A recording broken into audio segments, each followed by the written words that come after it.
So today is going to be all about camera work. Pay extra close attention to the intro today. You'll understand why in a moment.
I don't wanna hear you talk about it.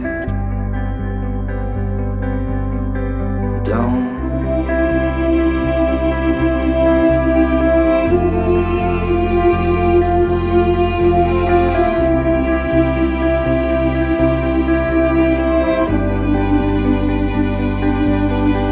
Biking onto campus today.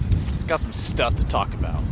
Get up late, put on your coat, try and pull yourself together. When we get back, you're in the back room and I'm just trying to make it better. Sitting across the table, staring straight. So today I'm going to be on campus, basically just going to be going through how I made the intro to my vlog series. I just kind of needed to do something fun today because today's video is mostly going to be for an announcement. But yeah, if you guys want to go back and reference that, feel free. I'm not going to ever put my intro back on this video at any point, but I'm going to show you guys how I did some of the specific shots for that. But stick around till the end because I do have a huge announcement for the channel to all my 2 fans, so get hyped for that. So you're probably wondering why I was just on top of that parking garage. Well, I was just shooting some time lapses for later in the video.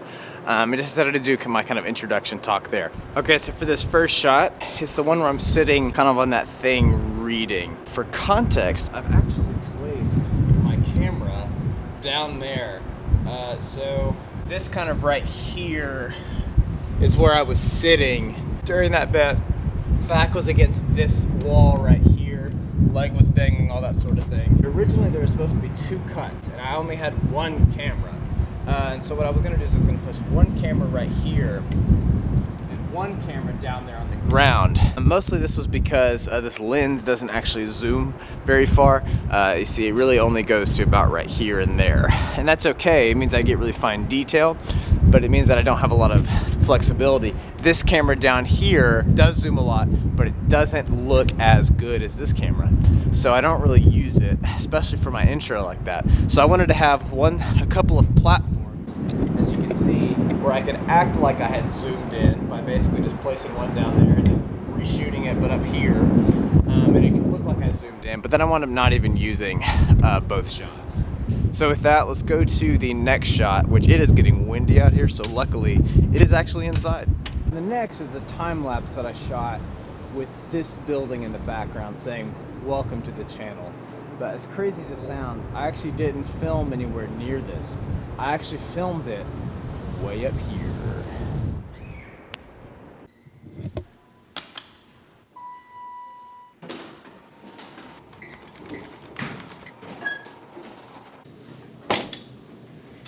Okay, so we are up here on the skywalk, and as we do this, just wanted to show you guys kind of where I do the time lapse. So I actually did it from here, and just did it from that building over there. The thing about shooting time lapses is it actually makes a huge difference what device you shoot the time lapse on. For example, the ones I shoot on this are always good. The ones I shoot on this absolute piece of crap iPhone 6 Plus phone that, if I'm lucky, battery stays on for longer than 30 minutes. This is the one I always get compliments on. So here's how I shot this specific time lapse, and then we'll get out of here. I just used my phone. I set it up right here against the wall, put it in time lapse mode. You can do that, or you can just record something and then speed it up. Either way, try to get somewhere high up, and it gives the audience a sense of depth. For example, we'll transition to the next place with another time lapse I shot from right here. There's nothing to say anymore. I don't wanna hear you talk about it.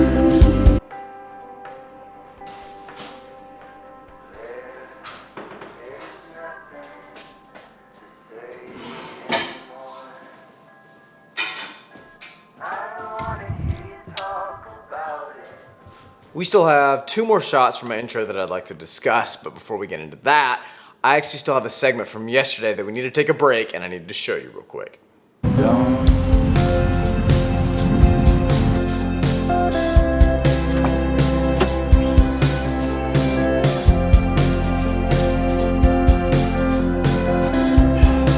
So I went to play disc golf with a friend last night here, and I got to retrieve a disc.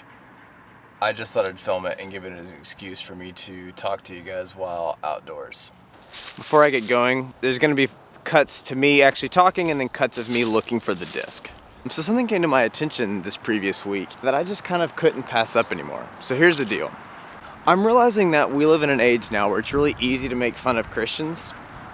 But as a Christian, this is tough for me to accept. I hate that we live in a world now where the moment that someone does something we disagree with, we can dismiss them with a single little argument. And Christians are guilty of this too. We're like, this person made one mistake, they're done. But that's not at all how it works. If we truly believe that every human being is a complex mixture of emotions and thoughts and instincts, then how dare we dismiss someone with a single thought? This came to my mind because, on my first video, I got a comment, which I didn't delete, they deleted it themselves, and it said, wow, so this guy's a Christian, don't trust a word he says, he hates homosexual people. And I was like, I don't like that. That's not true, I don't hate homosexual people. And then this previous week, while we were in the production of the last video where we were playing hide and seek, I overheard some people talking, and they said, I think it's fine if you have a faith, just don't share it with me. And then, a few days after that, I was in work, and some coworkers of mine were like, I don't want to talk with people about their faith, but Christians always seem to believe this. But that's not fair. How am I going to be able to tell you about what I believe without annoying you, but at the same time living knowing that you're going to not understand fully what my faith is? All I'm going to say is this. If you live in the mindset that someone is beyond hope the moment that they say one thing you disagree with, then you don't really want to learn. And that doesn't make you wrong. It just means that, like me, you have a lot of room for growth. So I wasn't actually able to find the disc. I just kind of rummaged around probably 15 minutes, didn't find it. Jonathan, when you see this, I'm sorry. I genuinely did try. At least I got to talk to you guys, right?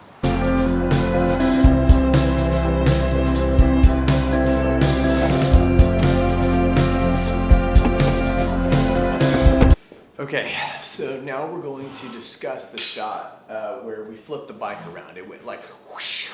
Remember how it sounded? It sounded exactly like that. It went whoosh. Thanks for dealing with that joke, goodness. In terms of how we got the shot, it actually wasn't that difficult. All I had to use was one of these Gorilla Pods with the camera on top. I actually put this camera on there, but this one's gonna act as a stand-in. Basically, all we had to do is, as we flipped the bike around, my roommate Jonathan just had to kind of rotate around the camera in response. So let me kind of show you guys that up closer. So we held this stick up and just rotated this around the axis. And it only took about 7 or 8 tries for us to link the two up to where his rotation of this matched my flipping the bike around. What was more difficult was me just lifting the bike over and over again. It's not that heavy a bike, I'm just really weak, but we think that the finished product looks pretty dang cool. And the final shot that we're gonna discuss is the overhead as I'm journaling. This one's really, really simple, but it's just something that's really practical and fun to look at. So all I did was I got my other camera, as a stand-in of course. I have it aiming straight down at the table. So now I will slide something underneath it, and you guys will, you'll actually see the other camera pointed straight up at it, Hey, what's up? You can just slide underneath whatever you want. So a journal or your phone. So yeah, I just set up a tripod on the table, get some lights, make a little workspace, and get crazy, and it's worked pretty well so far.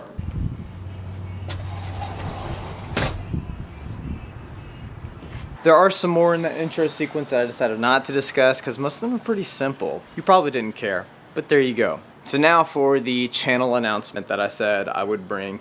You guys are like looking up at me like worried it's gonna be super serious. Guys, it's gonna be okay, don't worry about it. I'm just gonna take a break for the Christmas break, for the Christmas holiday. Maybe if I had more viewers, I would see it as a necessity, but I don't.